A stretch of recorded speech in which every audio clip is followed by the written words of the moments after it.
Buenos días, les saluda por acá Nora Barrios. Estoy acá con un profesor muy querido para todos, ingeniero forestal por supuesto, profesor de suelos de la universidad. Y bueno, vamos a dejar que él nos diga porque tiene una amplia experiencia en el tema forestal. Buenos días, profesor Franco, ¿cómo se encuentra el día de hoy? Por acá nos saluda Nora Barrios. Buenos días, Nora. Un gusto estar contigo y a través de esta entrevista con, espero yo, muchos colegas para esta conversación un poco sobre la vida y la vida forestal en Venezuela y el mundo. Sí, ahora somos del mundo. Mire, Sí. profesor, cuénteme, ¿cómo usted llegó a estudiar forestal? ¿Qué lo llevó a esta maravillosa carrera que a todos nos gusta? Bueno, te comento, yo estudié, yo de niño fue muy tremendo, me jubilaba del colegio, ¿no? Me mandaban a la escuela y me iba por ahí. Y mi familia me internó en un colegio de padres benedictinos alemanes. Se llamaba el Colegio La Trinidad en Maracay, Villa Limón. En esa época, esa zona era muy natural todavía. El Limón era una comunidad muy pequeñita y había mucho bosque en las montañas donde estaba el colegio. Por cierto, todavía está el colegio. Y en ese colegio, bueno, tuve 5 años de la primaria, de segundo hasta sexto grado, y los padres tenían la costumbre, muy organizados, al ser alemanes muy organizados, muy disciplinados, de que a los que se destacaban por alguna causa los sacaban de paseo y nos sacaban de paseo a la montaña. Entonces tuve la oportunidad de caminar por los bosques, bañarme en los ríos, días domingos ocasionalmente, gracias a los padres, y empecé a apreciar el ambiente del bosque. Y además de eso, ellos eran muy admiradores y conservadores de la naturaleza. Fíjate que ellos tenían el Día del Árbol. Yo Ujú. aprendí a cantar el himno al árbol, al igual que el himno nacional. Al árbol Sí, bien claro. debemos solicito amor. Sí. Teníamos el Día del Árbol, me acuerdo que era, no me acuerdo si era la primera semana de mayo. Entonces, cuando terminé del colegio, fui al Liceo José Luis Ramos en Maracay y allí pues seguimos un poco en la onda ambiental. Y cuando terminé el bachillerato, me puse a revisar, me hicieron el test de vocacional y me salió que las asignaturas o los campos que más me interesaban eran física y biología. Y me acuerdo la psicóloga me dijo, Wilfredo, búscate una carrera que mezcle física y biología. Entonces empecé a buscar ingeniería agronómica, pero ingeniería agronómica estaba en Maracay y yo quería irme a otro espacio, a a otro campo, y descubrí ingeniería forestal en Mérida. Y de esa manera me fui a Mérida a estudiar ingeniería forestal, motivado por mi formación en la escuela primaria. Pero qué bueno, qué buena escuela, que le hicieron su examen psicológico y, y pudo determinar qué le gustaba. Y así inquietamente llegó a Mérida, qué maravilla. Y de la carrera me imagino que, bueno, tantos años en la facultad porque de verdad le gustó muchísimo. Y sobre los profesores, ¿en qué año comenzó Forestal? Y los Bueno, fíjate que compañeros yo me también. gradué en el 71 y nosotros habíamos un grupo que yo recuerdo ahorita que creamos algo que llamábamos el Núcleo de Recursos Naturales. Éramos un grupo de 5 o 6 chicos para la época. Estaba Edgar Hernández, Henry Rodríguez, eh, estaba Jaime Grimaldo, estaba yo, bueno, y un par más. Y nosotros nos hicimos adictos a caminar hasta la montaña, a la estación de la montaña, por el bosque y asistíamos a programas de radio, sacábamos volantes sobre recursos naturales y esas cosas. En esa época a nosotros nos inspiró mucho Arturo Eisler. No sé si los compañeros se recuerdan. Arturo Eisler fue un profesor que llegó a la ULA y era como una especie de monje de la conservación. Y él daba muchas conferencias, publicaba libros para las escuelas sobre el tema de conservación de recursos naturales renovables.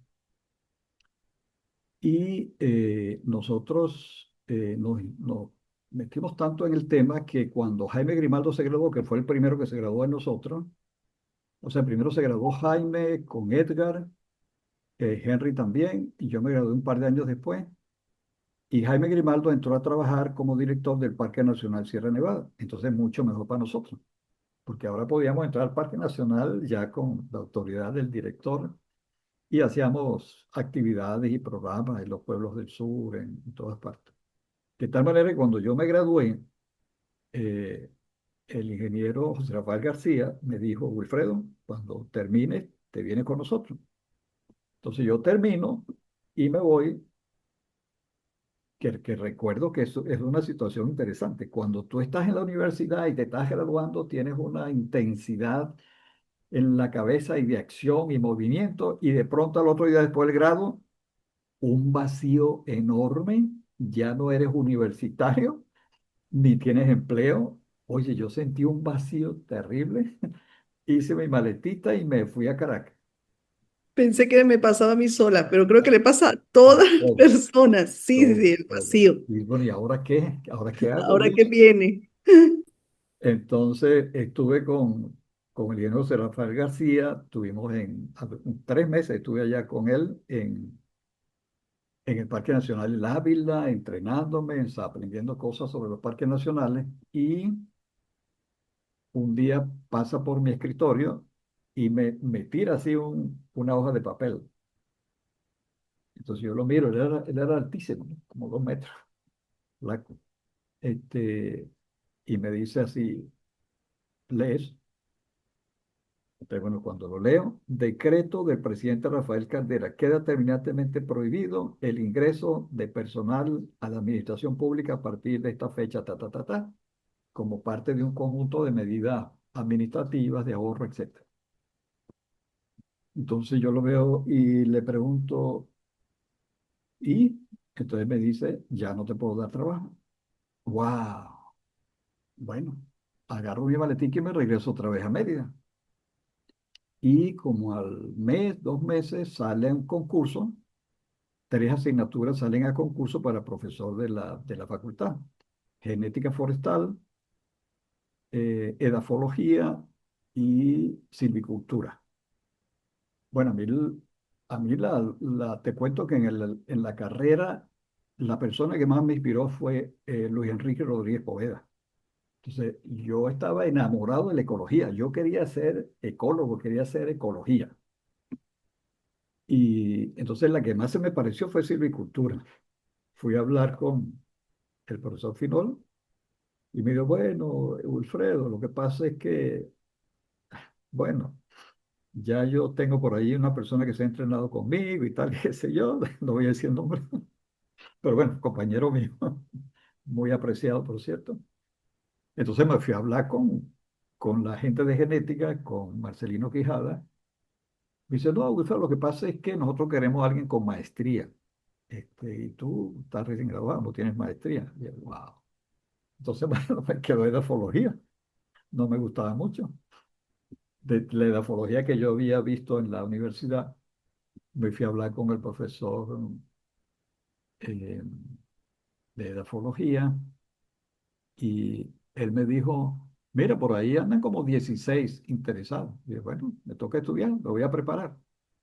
Entonces, bueno, preparé para el concurso y durante el concurso pasó una anécdota, digo yo, interesante.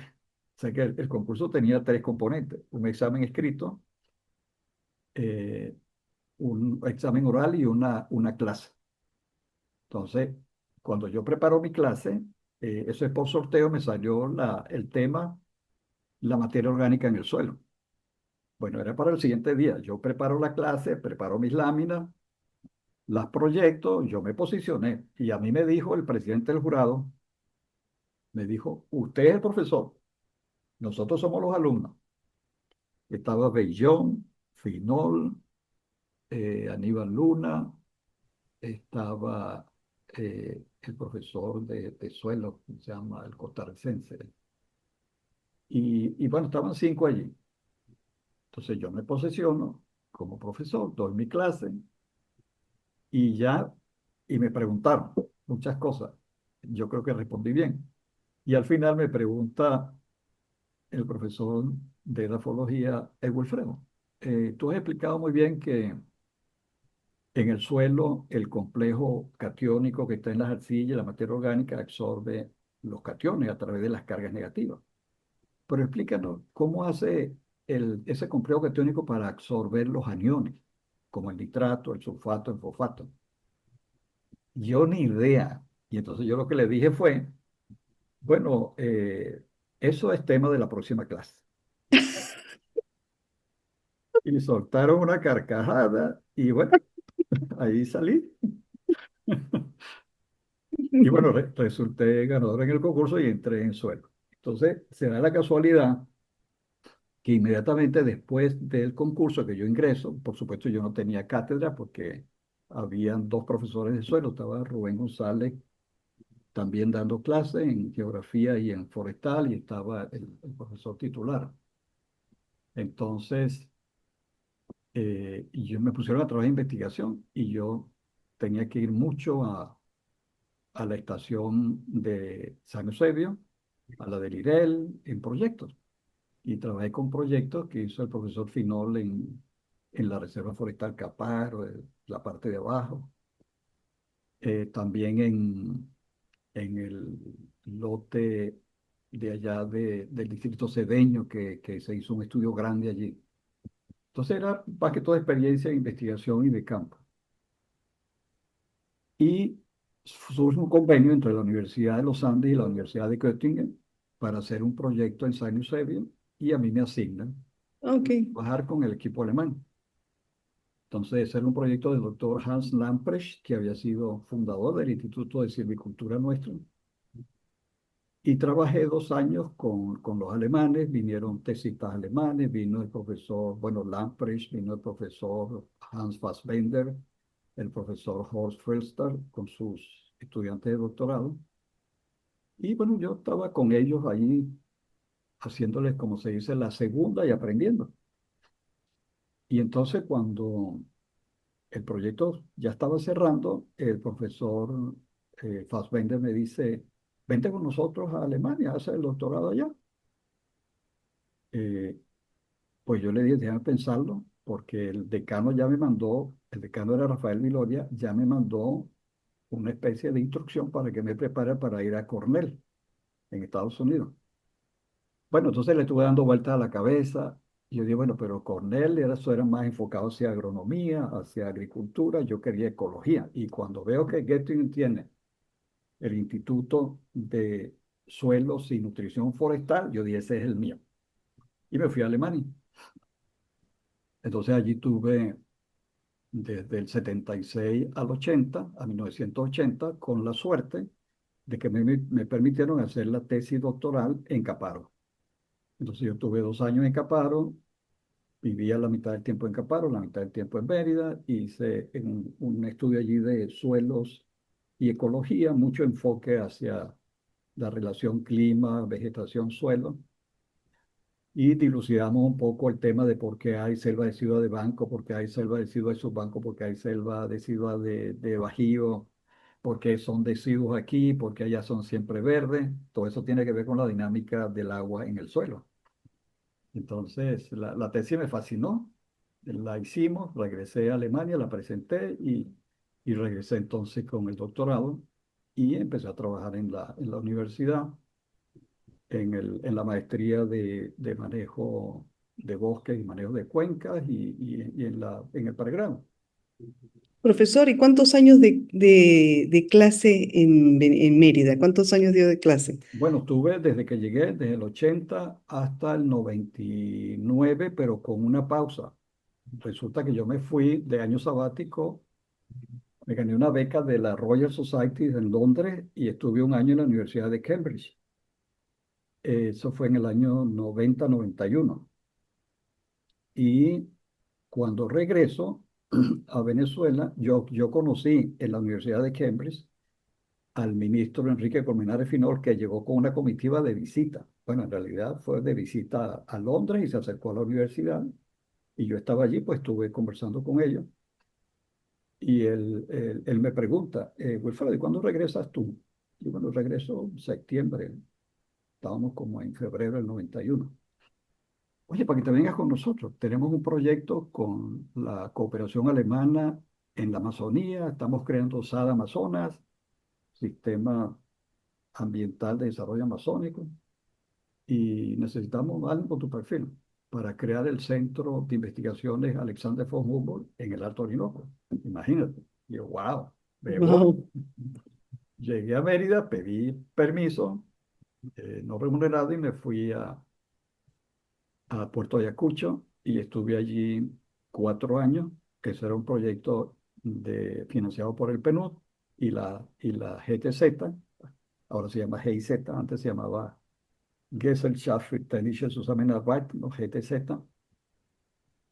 Y bueno, oye, hicimos cosas maravillosas, teníamos un Arabat, teníamos otra avioneta, teníamos lanchas y construimos unas instalaciones en Puerto Ayacucho y en Esmeralda. Una Qué cosa, interesante. un sueño. Yo pensaba que me Sí, quedo aquí el resto de mi vida. claro, imagínese. Y entonces vino el cambio de gobierno, fatídico en Venezuela, y llegó el presidente Caldera. Alguien le dijo que nosotros habíamos creado Orpia. Nosotros, a través del proyecto, impulsamos la creación de la Organización Regional de los Pueblos Indígenas del Amazonas, Ok. y que nosotros estábamos promoviendo otro Chiapas, es decir, que podíamos causar una rebelión en la Amazonía. Caldera se creyó el cuento y ordenó cerrar el proyecto.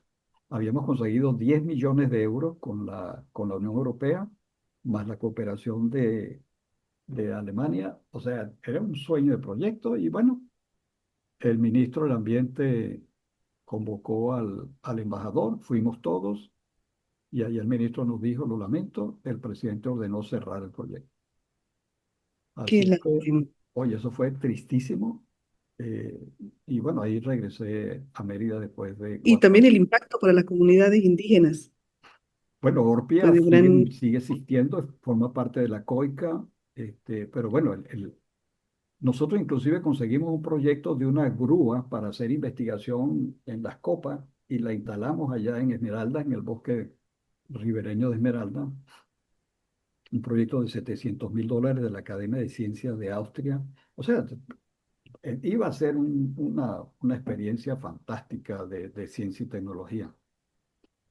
Y lamentablemente, pues eh, vamos a decir así, incomprensiones de los cambios de gobierno que se daban antes, pues trajo como consecuencia la pérdida de esa oportunidad. Bueno, de esa manera, pues regresé a Mérida y me reintegré nuevamente a trabajar en la universidad. Y sucedió que después de esa experiencia en Sada Amazonas, en el año 99, eh, nombran a Clemente Escoto, presidente de la CBG. Me invita a colaborar con él, fui a colaborar con él, estaba como asesor de presidencia, y por X o por Y no conseguían a nadie para Proforca, y me dijo, Wilfredo, ¿por qué no te encargas de Proforca? Y bueno, pues yo había trabajado en Proforca con proyectos de investigación y tal, y me encargué de Proforca desde junio del 99 hasta diciembre del 2000. Entonces me regresé me fui a Maracay, yo soy de Maracay, y surgió un concurso público. En esa época todavía funcionaba la meritocracia para directores de Instituto Nacional de Investigación Agrícola. Concursé, gané el concurso y la magia se dio. Me mandaron a Mérida, director del Con INI a suerte, Mérida. claro. Entonces volví a Mérida para poder trabajar en Proforca. Me jubilé del aula y ya estaba jubilado en 99. Sin embargo, pues siempre mantuve la cercanía y el entendimiento, sobre todo en relación a Caparo. Bueno, estuve en el Instituto Nacional de Investigación Agrícola de Mérida, ese cargo fue soñado. Teníamos la truchicultura con especialistas en acuicultura, teníamos el programa de semilla de papa en Mucuchíes muy bien montado, semilla de papa certificada. Teníamos el tema del cacao con las colecciones de cacao en San Juan de la Unilla, en la estación, y en el sur del lago. Es decir, había una cantidad de actividades a nivel de todo el estado con un equipo de más o menos 15 profesionales, teníamos 4 o 5 vehículos, o sea, trabajamos muy, muy lindo, muy lindo. Qué buen proyecto. Sí. Y hasta el 2006, de 2002 a 2006 estuve en el línea Mérida. Entonces, en el 2007 me fui a Estados Unidos, a la Universidad de North Texas, y estuve allá con Miguel Acevedo, quizás alguien lo recuerda, un profesor de la ULA en la parte de ciencia de la computación, muy bueno en estadística y eso. Él era profesor titular en la Universidad de North Texas, en Denton, Dallas, y estuve con él de 2007 hasta el 2013 compartiendo con Caparo. Pues yo estaba 6 meses allá, Sí. 6 meses me venía para acá y hacíamos cosas en Caparo. Hicimos un seminario internacional en Caparo, me acuerdo, un programa con la Nestlé para plantación, por cierto, de cacao. Plantamos mucho cacao en Caparo. De hecho, la estación tiene cacao. Y a partir del 2013 ya salí de allí porque por pura casualidad ingresé al programa Prometeo de Ecuador, que era un programa que aspiraba a traer 1000 PhD a las universidades ecuatorianas. Llegaron como 600 españoles, unos 100 venezolanos, eh, bueno, ahí habían americanos, franceses, italianos, gente de todas partes, porque era buena paga y el trabajo era de hacer investigación para reforzar las universidades. Así que desde el 2014 me vine como Prometeo acá a la Universidad Politécnica Estatal del Carchi, que está a 3000 metros de altitud. Con frío. Terrible el frío. Y luego en el 2016, fines de 2016, abrieron un concurso para profesores titulares en lo que era mi sueño, la Amazonía. Bueno, La en la Universidad Regional Amazonía. Amazónica, ICANN, abrió por primera vez su concurso. Era una universidad muy nueva, creada en el 2013. Gané el concurso con el tema de agroecología, agroforestería, y desde ese momento, desde el comienzo de 2017, estoy como profesor titular en la Universidad Regional Amazónica ICANN. Entonces, me he posesionado mucho de lo que estamos haciendo, de la selva amazónica, de las comunidades quichua, Shuar, Guarani, un poco lo que vivía en el Alto Orinoco, como los Y allí está Yanomami. como profesor de suelo. No, fíjate que ha habido una evolución. Sí Bien. doy edafología y manejo de suelos y agua, pero también agroecología, o sea, hay agroforestería. Entonces, ha habido como una transformación en la necesidad de los conceptos, porque en este momento la visión es no solo las propiedades físicas, químicas, biológicas del suelo, la salud del suelo, la productividad del suelo, sino qué hace la gente con el suelo, cómo vive la gente sobre ese suelo, qué producen, cómo lo producen, ¿Cómo lo va a cuidar? cómo es su nivel de calidad de vida, de pobreza. Entonces, hay una fusión de los aspectos naturales con los aspectos humanísticos. Y el tema de el cambio climático, la conservación de la biodiversidad, la conservación de la calidad del agua, la problemática tan especial de la Amazonía ecuatoriana, porque el petróleo sale de aquí, de la Amazonía. Entonces, el tema de los derrames petroleros, lo hemos investigado, el tema de los mechurrios quemando todo el tiempo, el tema de la deforestación que acompaña esos procesos, la colonización. Aquí cuando abres una carretera en la selva, pues ahí comienza la colonización, la tala y la quema.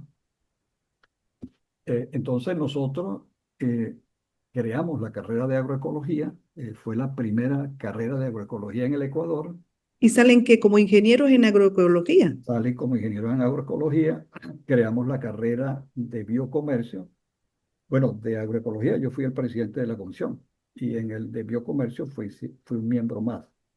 Pero la idea era cómo producir de la mejor manera adaptado a las condiciones amazónicas y cómo transformar los productos y desarrollar la cadena de valor. Eso lo hace biocomercio, Ok. incluyendo, por supuesto, el tema del ecoturismo. Desde que se produce hasta que se llega a la...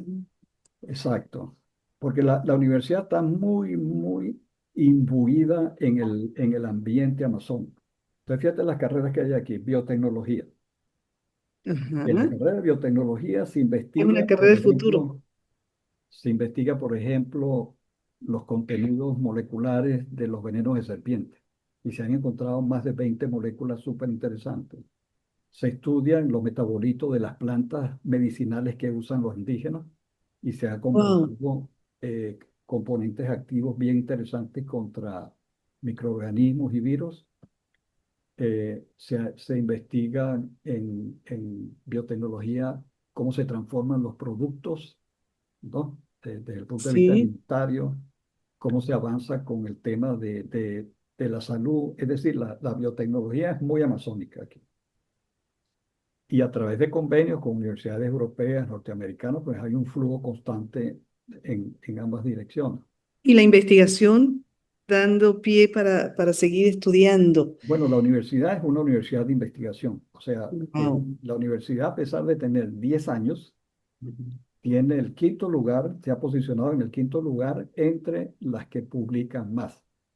Y nosotros somos pequeñitos, 100 profesores, 2.000 estudiantes, y estamos compitiendo con universidades de 5.000 profesores y 100.000 estudiantes. La de Quito, la de Guayaquil, la de Cuenca son universidades enormes y de mucha trayectoria. Y que nosotros hemos logrado posicionarnos de quinto con apenas 100 profesores, pero tenemos muy buenos laboratorios. Laboratorio de biología molecular es de primer nivel. El laboratorio de aguas también es un laboratorio de referencia nacional. Laboratorio de microbiología, el laboratorio de productos naturales, súper equipado para hacer todos los análisis que hagan Ese falta. laboratorio debe ser interesante, el de productos naturales. Sí. Entonces, por cierto, la directora de ese laboratorio es una venezolana. Ahí trabajan dos profesoras venezolanas especialistas en química de productos naturales. Habemos siete profesores venezolanos entre los 100 profesores aquí.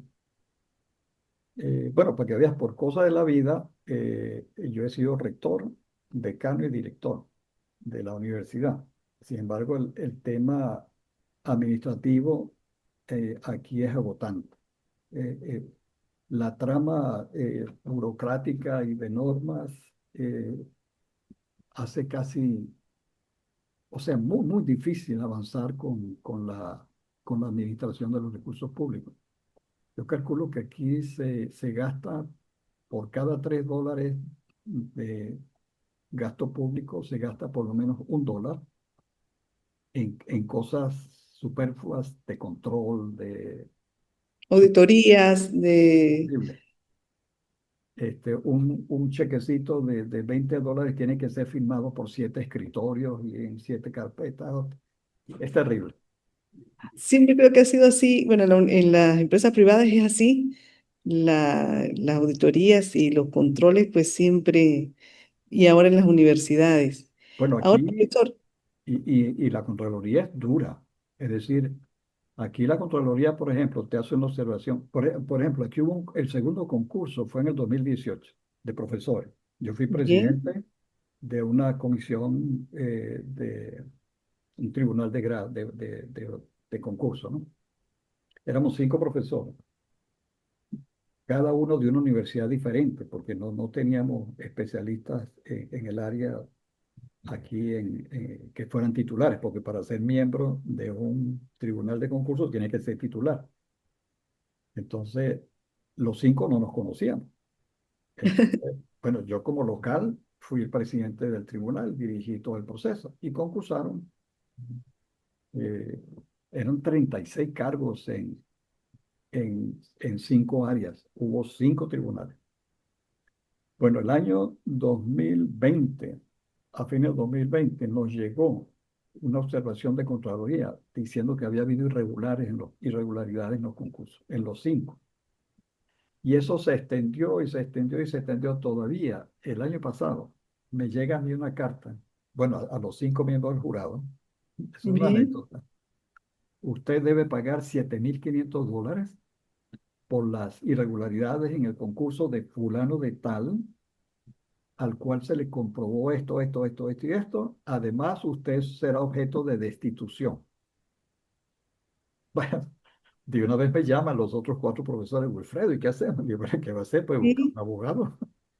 Entonces, suerte que encontramos un abogado que había sido director de Contraloría y él se encargó de decir, oye, esto no tiene ni pies ni cabeza, esta gente está... Y bueno, él redactó una carta que a mí me pareció durísima y la entregó y bueno, al menos llegó la comunicación, usted está exento de toda responsabilidad, a los 5. Ah, bien, a guardar bien esa comunicación, profesor. Sí, pero lo que te digo que cómo se pierde tiempo y energía en ese tipo de cosas, eso es una lástima. Eh, pero bueno, Pero volviendo al usted, tema usted, de y la... ahora solo se encarga de dar clase, ¿no? En posgrado. Bueno, no, aquí es más investigación que da clase. Ah, bien. Aquí, o sea, ahorita por ejemplo tenemos varios proyectos. Estamos con un proyecto con fondos internacionales de $900.000 para promover el cacao. Ese proyecto, donde estamos un equipo inmenso, trabaja con 3 asociaciones de Esmeralda que está en la costa y es la principal zona productora de cacao y 3 asociaciones de aquí de la Amazonía. Y la meta es, el proyecto se llama Cacao Libre de Deforestación. Lo maneja una ONG y nosotros simplemente lo ejecutamos junto con los productores. ¿Y cuál es la idea? Que los productores aprendan a exportar, a procesar y exportar su cacao con trazabilidad, con las debidas certificaciones, con la calidad requerida para que puedan ingresar a Europa con la nueva normativa. Entonces, es un proyecto de 3 años y, bueno, yo he aprendido un mundo con el tema del cacao y de cómo se maneja aquí en la producción del cacao. Asombrosa el nivel de productividad en la costa. He visto unos Entonces, programas en la tele y está muy bien posicionado el cacao ecuatoriano. ecuatoriano y tiene mucha incidencia con las zonas rurales. Le dan mucha oportunidad. Hay muchos planes con las señoras, con la parte rural para que sean microempresarias, ¿no? Y son 600.000 familias que dependen del cacao Bien. y esos 600.000 que producen cacao, el 90% está en la costa, el 10% en la Amazonía. O sea, la Amazonía, el cacao todavía sigue siendo una oportunidad por desarrollar. Fíjate, yo he estado en fincas muy especializadas en la costa que producen con la variedad CCN51 hasta 70 quintales por hectárea. Wow. En promedio, la costa debe estar entre 30 y 40 quintales. Y con el CCN51, que es muy productivo. En la Amazonía, esa misma variedad produce entre 5 y 10. Ocasionalmente aparece un productor que le pone esfuerzo y saca 15 quintales por hectárea. Entonces, el reto nuestro es cómo hacemos para que en la Amazonía se produzca al menos 30 quintales, el doble.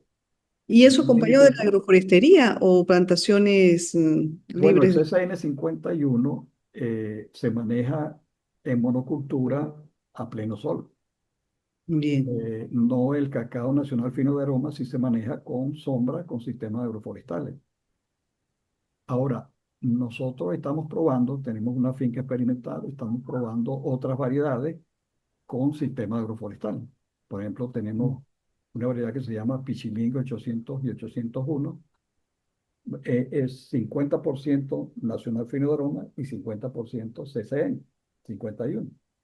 Entonces es productivo, pero conserva las características de aroma y sabor de un buen chocolate. Oye, qué Entonces, interesante. sí, y bueno, y hay un montón de variedades. Profesor, y me imagino que también han estudiado las procedencias de la semilla del cacao y tendrán hasta semilla de Venezuela. Aquí tienen mucha investigación en cacao. Hay el Instituto Nacional de Investigaciones Agrícolas tiene un programa muy fuerte. La universidad, hay la SPOL, la Universidad Escuela Politécnica del Litoral, que es una universidad con mucha fuerza, mucha tradición, investiga muchísimo sobre cacao. Es decir, aquí el cacao, fíjate, se ha convertido en el segundo rubro más importante de la economía del país del sector no petrolero.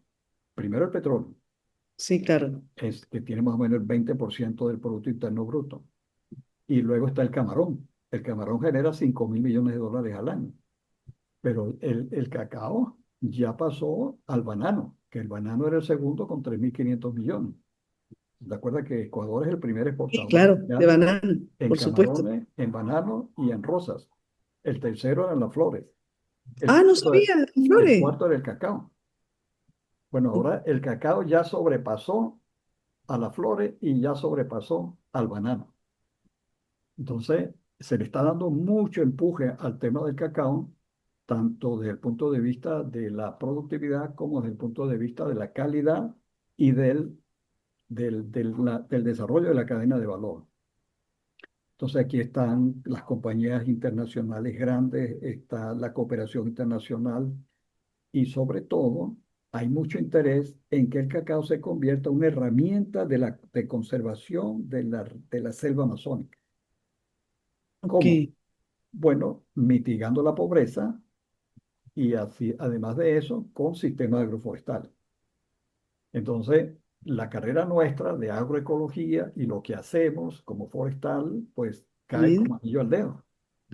Entonces, nosotros estamos promoviendo las maderas que pueden cultivarse con el cacao y hablamos de que lo que para mí es una madera mágica, que es madera cultivada, porque tú le hablas a la cooperación internacional, que tiene mucha presencia aquí, alemanes, franceses, suizos, españoles, Holandés. italianos, están todos aquí, la Unión Europea, este, bueno, esa gente, tú le hablas, la palabra madera es como que le mientas el diablo.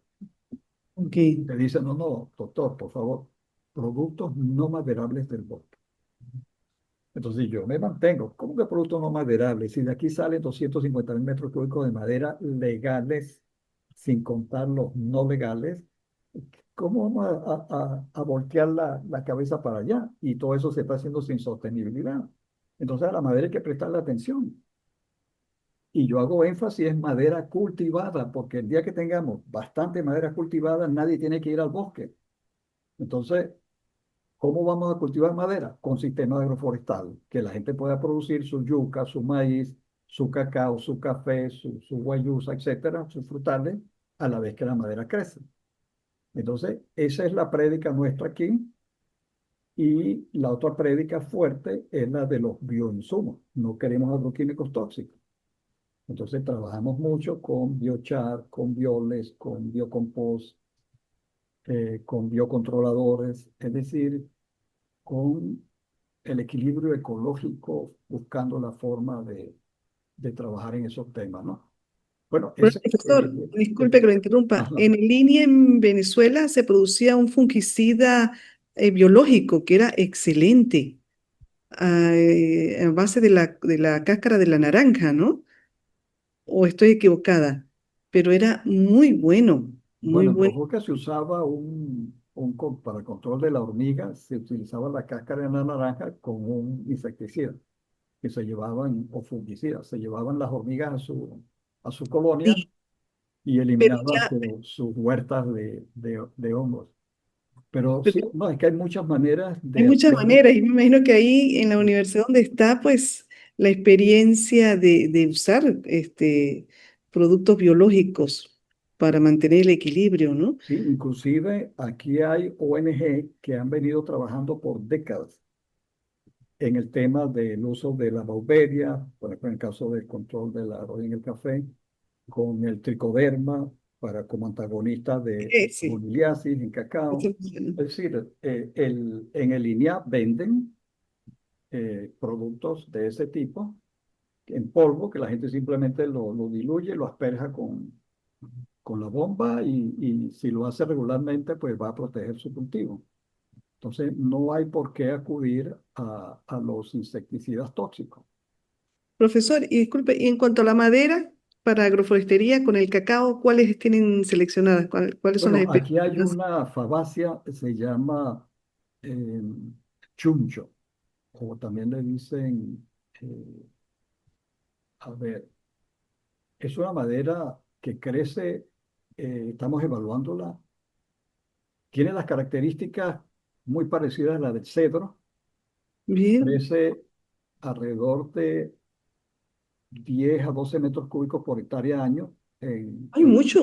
6 por 6, eso es un crecimiento notable, y puede generar, según los cálculos, alrededor de $30.000 por hectárea en el turno de 20 años.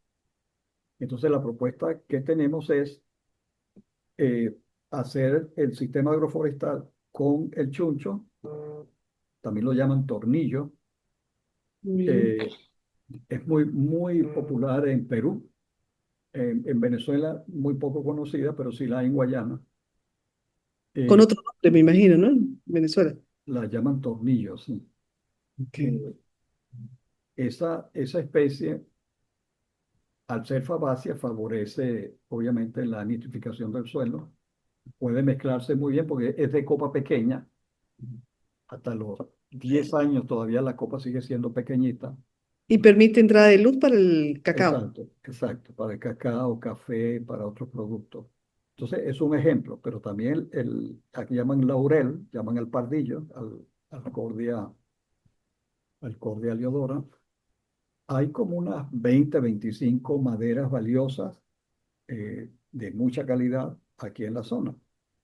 Y nosotros lo que decimos es, oye, pero si la madera que alimenta la industria mundial en Alemania se está muriendo por insectos y fuego, en España, en Estados Unidos, en California, en Canadá, hasta Canadá se está quemando la madera, oye, el mejor negocio a futuro es plantar maderas para la industria. Entonces, ¿cómo no plantar madera junto con los rubros de la dieta diaria? La yuca, el maíz, el frijol y luego los cultivos de mediano plazo como cacao, café, frutales, etcétera. Entonces, es una especie de oración que nosotros le transmitimos a las comunidades. Hay que hacer sistemas agroforestales, vamos con la agroforestería. Y a los chicos nuestros, estudiantes de agroecología, les decimos, mire, ustedes tienen el futuro en sus manos, Sí. ¿entiendes? Desarrollar con sostenibilidad la Amazonía es algo que vale la pena el esfuerzo, ¿no? De ser buen estudiante y salir adelante. ¿No? Y la educación agrícola, ¿no? A los productores de la zona, eso es tan importante. Si ellos saben cómo manejar sus tierras, sus cultivos, no van a intervenir, se va a Bueno, mantener el aquí hay dos cosas. Aquí tienen la colonización, porque en los años 60 el gobierno hizo un gran movimiento de reforma agraria e invitó a la gente de la costa y de la sierra a que se venga a la Amazonía y les iba a dar Ujú, parcelas, a ujú. condición de que tenían que deforestar por lo menos la mitad. Un programa muy parecido al de Brasil, cuando hizo la colonización de la transamazónica también en los años 60, 70. Igual pasó en Perú, es decir, la Amazonía y nosotros también con el famoso la conquista del sur.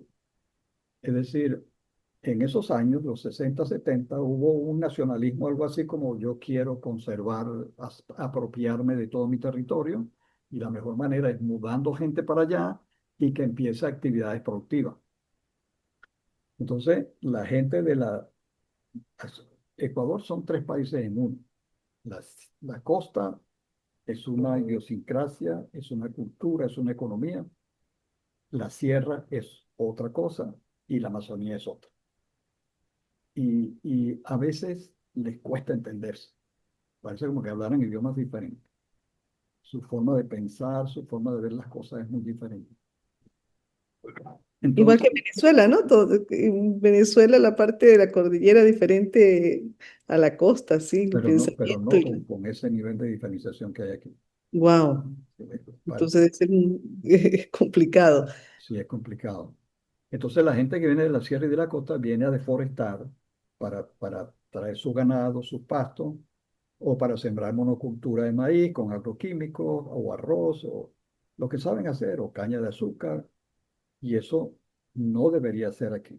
Entonces, por el contrario, la chacra amazónica, que como el conuco indígena nuestro, la chacra amazónica que tiene siglos o milenios en una integración ecológica con la selva, pues es la que debería promoverse.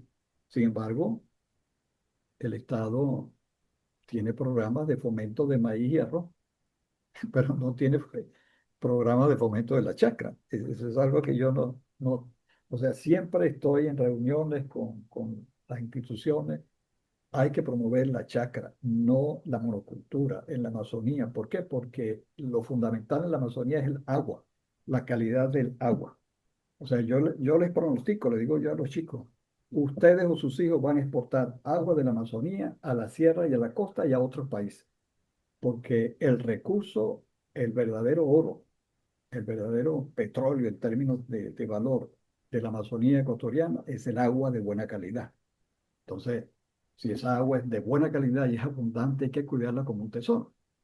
Entonces, siempre les digo, si ustedes quieren saber si un área está siendo bien manejada, váyanse a la salida de la cuenca y estudien el agua. Si el agua la pueden beber y está buena, lo están haciendo bien arriba.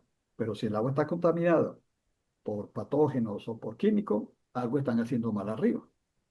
Entonces, bajo esa visión, digamos, el manejo y el desarrollo del territorio amazónico, pues está muy claro. Tiene que ser agroecológico, tiene que ser agroforestal, tiene que ser en base a la agroforestería. Entonces, y ahí caemos en un tema que yo quiero transmitirle a mis compañeros y a los estudiantes de Mérida, de la Universidad de los Andes, que el tema de futuro de la ingeniería forestal es restauración productiva. Restauración productiva no es manejo de bosque, no es cortar árboles del bosque, es cultivar madera. Entonces, hay dos palabras mágicas, yo las tenía anotadas por aquí. Madera cultivada Madera y cultivada. restauración productiva. ¿A través de qué? De la agroforestería y los sistemas agroforestales. O sea, la humanidad ha deforestado tanto, ha destruido tanto, que yo en lo personal siento un dolor inmenso cuando cortan un árbol natural que creció gracias a la naturaleza. Entonces, si yo no lo planté, ¿no? Ahora, si yo planto, puedo plantar miles, decenas de miles, millones de árboles. Eso sí, eso coséchalo.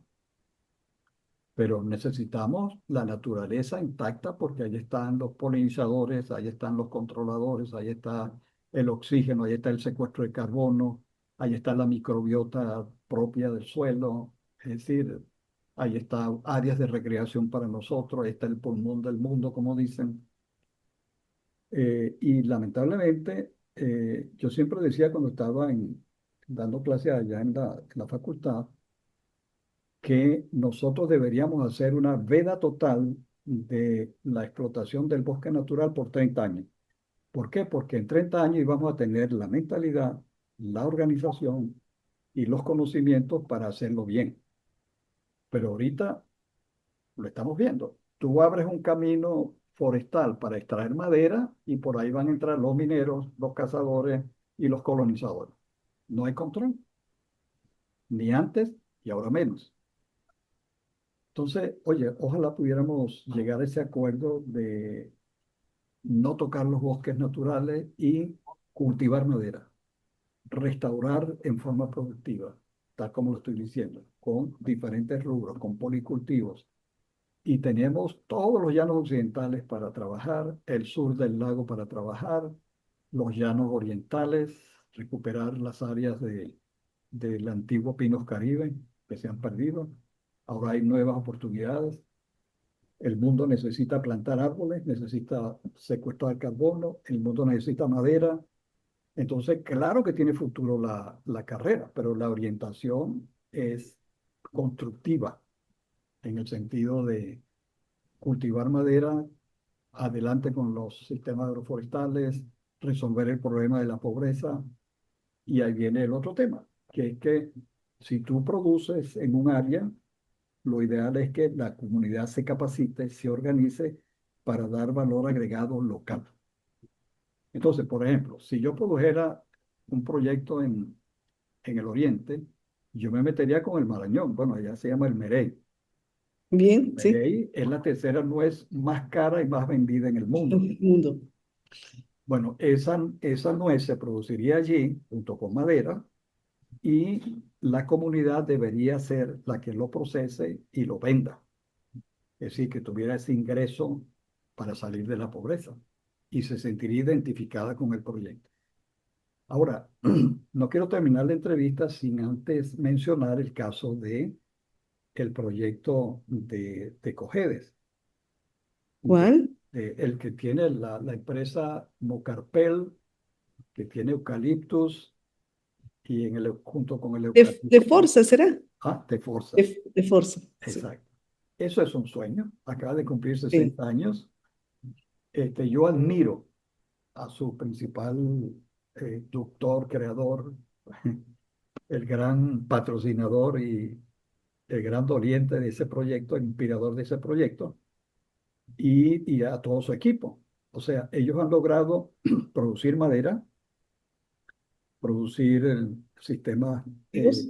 silvopastoriles, ecoturismo, hasta miel. Un tiempo estuvieron produciendo miel, no sé si producen todavía, y han logrado integrar a las comunidades aledañas al proyecto y es una especie de burbuja, vamos a decir así, de felicidad rural que existe allá en Venezuela. Entonces yo siempre lo pongo como ejemplo. Yo decía, proyectos así como este debe haber cientos, no solo en Venezuela, sino también aquí en Ecuador, en donde tú tienes 20.000 hectáreas y tienes toda una comunidad organizada, capacitada, trabajando, produciendo diversidad de rubros, incluso algunos con valor agregado, ¿no? Bueno, desde ahí sale para la industria del papel, cartón, etcétera, el material. Entonces, ese es el camino. Y creo que la universidad debería ir todos los años a visitar ese proyecto con sus estudiantes para conocer la realidad del futuro que requerimos de la Venezuela forestal. O sea que en la facultad de forestal debería ya estar la materia, ¿no? De agroforestería. No sé si la hay como materia ahora con el nuevo pénsul, pero lo que usted está diciendo sí sería una buena recomendación. Yo no conozco de Forza, pero todas las personas hablan muy bien de ese proyecto. Y siempre la educación ambiental es lo que nos hace falta. Y no solo en la parte forestal, ya de conocer la importancia de la agroforestería y la importancia de los árboles, ¿no? En nuestra vida, porque es salud. Cultivar un árbol es salud para todos.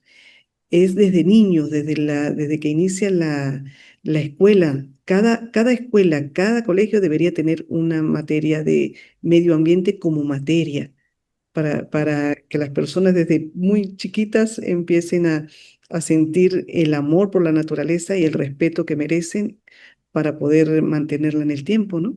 Claro, y fíjate tú que la carrera permite integrar la alta tecnología, por decir así, o tecnologías de punta. Fíjate que nosotros creamos aquí la carrera de agroecología en el 2018 y en el 2021 lo creó la Universidad Técnica de Manabí, que es una universidad enorme de Sí. 50.000 estudiantes, eh, y nosotros las visitamos. La semana pasada fuimos en una gira con estudiantes nuestros a la costa y visitamos a la Universidad Técnica de Manabí, nos recibieron con los brazos abiertos.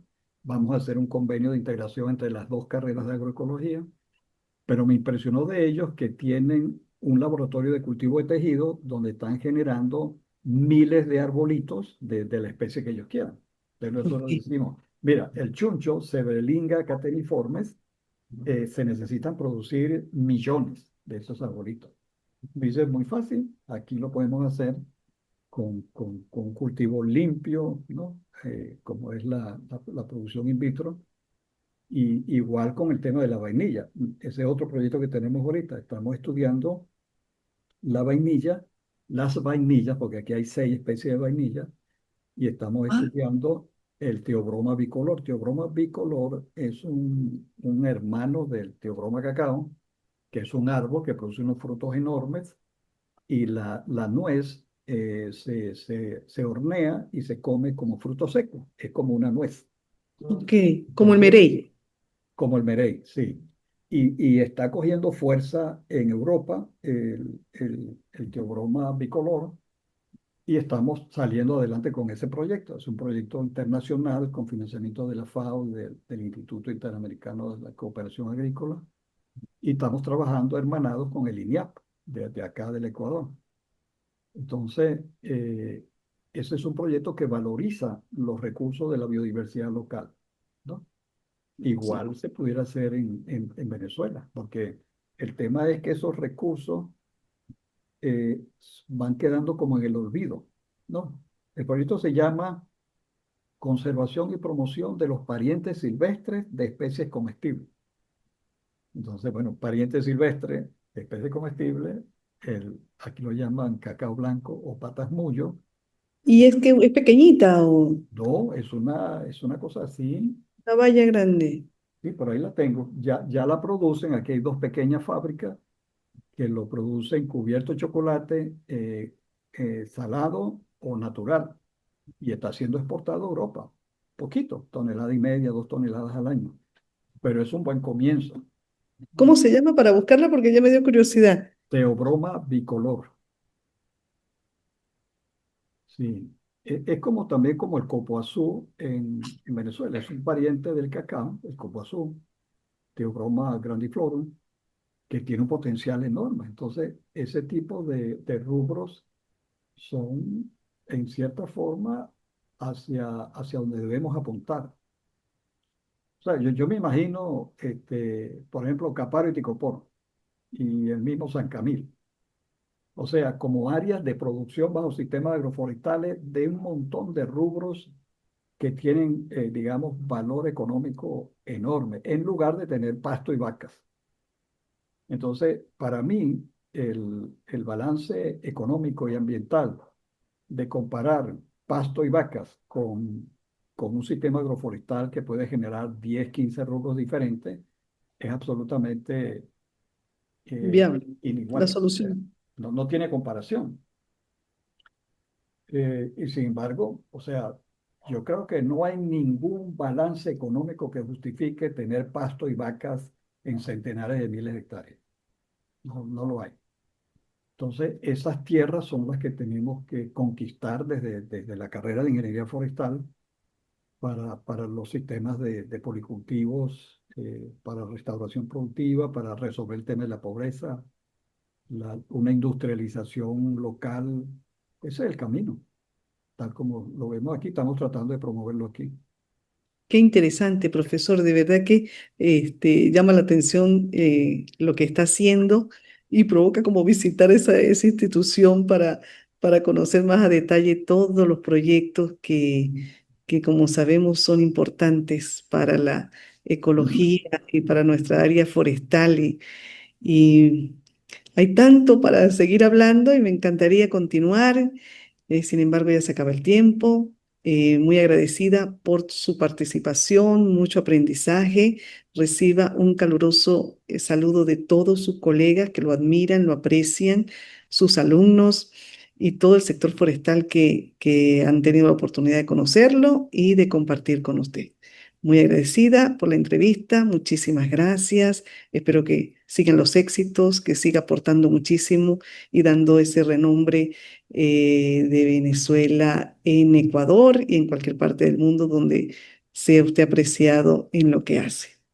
Muy bien, que nos sintamos orgullosos de ser ingenieros forestales, de ser venezolanos y apuntemos a la realidad del futuro que soñamos, un futuro con sostenibilidad, un futuro sin impacto ambiental, sin pobreza, un futuro como debe ser. Es decir, hacia allá, fíjate, cuando estaba yo pequeño, como estudiante, yo discutía con los estudiantes de medicina.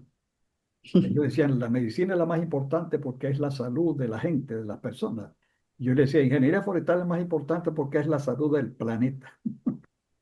No, yo también Entonces, concuerdo con eso. sí, Sí, somos responsables de que respiremos. así es. Entonces, adelante, ingeniería forestal fuerte hacia adelante, pero ajustemos los objetivos. Muy bien, muchísimas gracias, profesor. Gracias a Que ti, tenga Nora. buen día. Hasta luego. Saludos. Adiós. Gusto. Chao, chao.